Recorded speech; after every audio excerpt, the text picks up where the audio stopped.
Hello students, आज हम बात करेंगे इस लेक्चर के अंदर बहुत सारे क्राइटेरियाज के बारे में जो कि बेसिक रनवे लेंथ के ऊपर होने वाले हैं। अब यहाँ पे कौन कौन से क्राइटेरिया के ऊपर बात करने वाले हैं उसको सुनने और समझने से पहले ये हमें जानना जरूरी है कि इसका क्या इफेक्ट पड़ने वाला है ना। अब अफेक्ट किस हिसाब से पड़ेगा कि रनवे की अभी हमने लेंथ के बारे में तो बात कर ली और कुछ असम्पशन के बेसिस पे हमने बात कर ली कि इस बेसिस पे हमें ये लेंथ डिजाइन करनी है। बट जब हम वेरियस क्राइटेरिया की बात करते हैं तो वहां पे मेन चीज होती है क्या, एक लैंडिंग होती है और एक टेक ऑफ होता है। और यही लैंडिंग डिस्टेंस और टेक ऑफ डिस्टेंस क्या होनी चाहिए, क्या स्टैंडर्ड होने चाहिए, इन्हीं के ऊपर हमारी तीन क्राइटेरिया है। जो सबसे पहला है वो है नॉर्मल लैंडिंग, दूसरा आपका आता है नॉर्मल टेक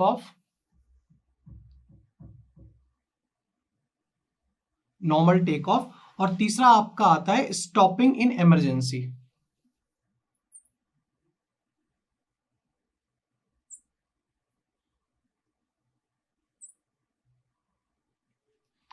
देखिए तीनों चीजें अपने आप में अलग अलग हैं, है ना।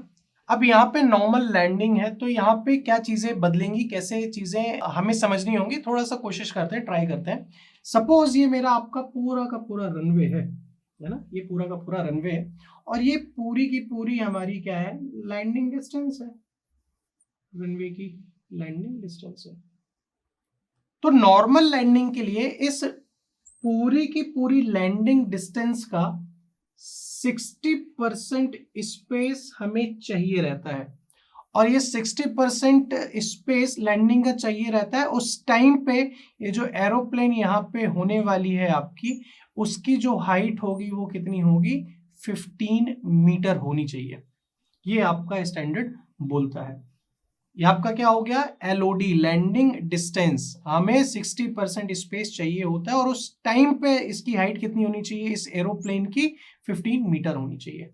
जबकि यहीं पे मैं नॉर्मल टेक ऑफ की बात करूंगा तो नॉर्मल टेक ऑफ के अंदर, अब ये यहाँ पे लैंडिंग डिस्टेंस है, जब नॉर्मल टेक ऑफ की बात करूंगा तो ये क्या हो जाएगा आपका taking of distance, taking of distance.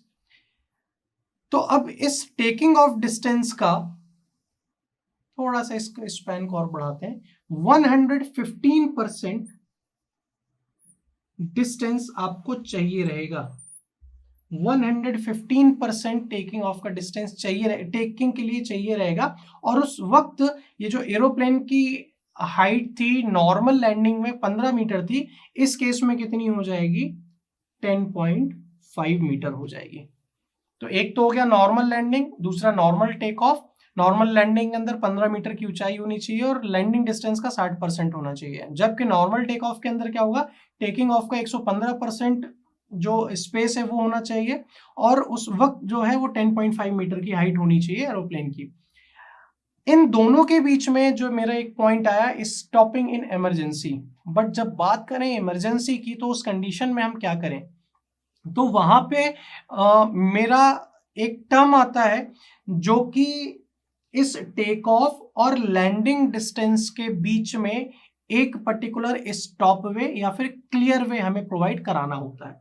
क्या होता है, एक या तो स्टॉप वे प्रोवाइड करेंगे हम या फिर हम एक क्लियर वे प्रोवाइड करेंगे जो कि टेकिंग ऑफ डिस्टेंस और लैंडिंग ऑफ डिस्टेंस के बीच में ये वो पर्टिकुलर स्पैन होगा या फिर डिस्टेंस होगी जो कि एक्सेलरेट को स्टॉप करती है। इसको हम और एक डिस्टेंस के नाम से जानते हैं, एक्सेलरेट स्टॉप डिस्टेंस। जैसा कि हमने यहाँ पे एलओडी बोला, टीओडी बोला, यहाँ पे हम क्या बोलेंगे, एक्सेलरेट स्टॉप डिस्टेंस। तो ये तीनों डिस्टेंस हैं जो कि बहुत इंपॉर्टेंट हैं ये समझने के लिए कि रनवे लेंथ के अंदर अलग अलग क्राइटेरिया जो हैं लैंडिंग के लिए, टेक ऑफ के लिए, इमरजेंसी के लिए, तो उनके अकॉर्डिंग रनवे की क्या लेंथ होनी चाहिए और उस लेंथ का क्या परसेंटेज होना चाहिए और उस परसेंटेज को किस हाइट में आपको कंसिडर करना है। तो आई होप आपको ये समझ में आया होगा। आज के लिए इतना ही। Thank you very much.